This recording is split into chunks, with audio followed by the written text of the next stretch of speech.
हमारा जो ऐसे है जो मैं आपके लिए लेकर आई हूँ वो है जीवन में खेलों का महत्व। खेल क्या होते हैं, खेल सबको पता है। देखिए, किसी भी निबंध को लिखने से पहले उसमें पूछे जाने वाले हर एक शब्द का मतलब आपको पता होना चाहिए, तभी आप वो ऐसे लिख पाएंगे। तो ये है जीवन में खेलों का महत्व या जीवन में खेल का महत्व। कभी भी आप किसी निबंध को शुरुआत करेंगे, आपका पहला पॉइंट आना चाहिए, हेडिंग होगी रूपरेखा।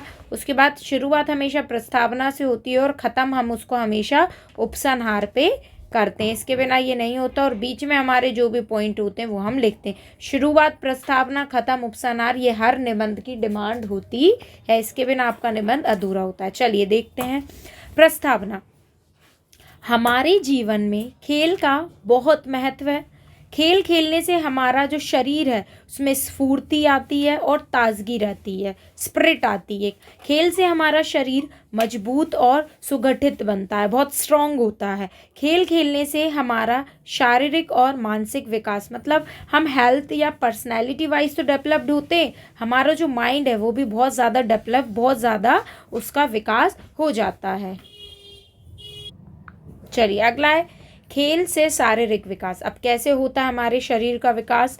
अक्सर क्या होता है, जो बच्चे खेलते हैं वो अगर हाइट उनकी कम होती है तो वो हाइट उनकी और बढ़ जाती है, क्योंकि वो खेल में रहते हैं।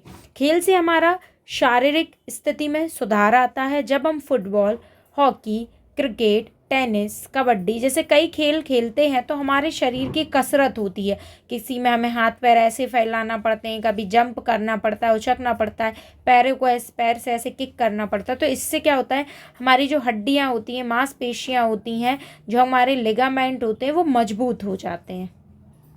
नेक्स्ट हमारा है खेल से मानसिक विकास। अब मानसिक विकास कैसे होगा, ये वाला पॉइंट देखेंगे। शारीरिक विकास के साथ खेल से हमारा मानसिक, यानी हमारा जो माइंड है वो भी डेवलप होता है।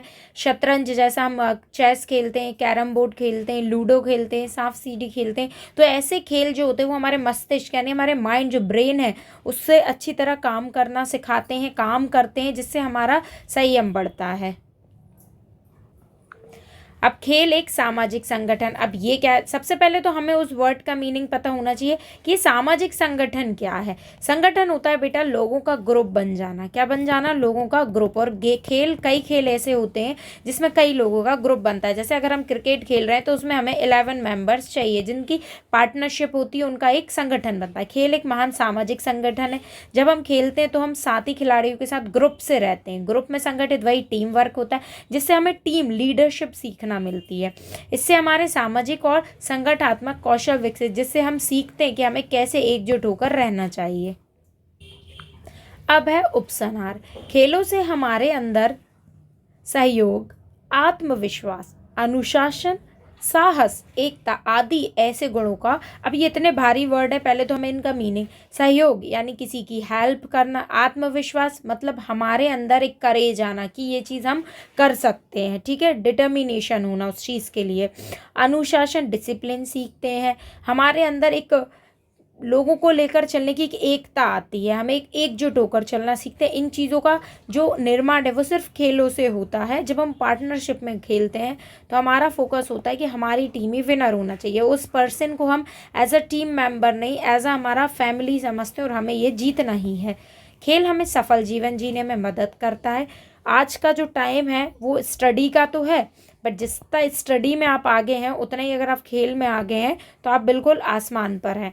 हमें नियमित रूप से खेल खेलना चाहिए। जिसमें भी खेल खेलने की एक क्षमता होती है वो बिल्कुल एक अच्छे भविष्य का निर्माण करता है। ये आज का समय है, ये जेनजी जनरेशन है, ठीक है।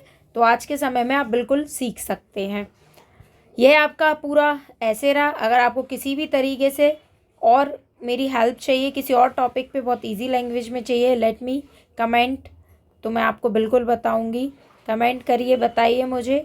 Thank you for watching.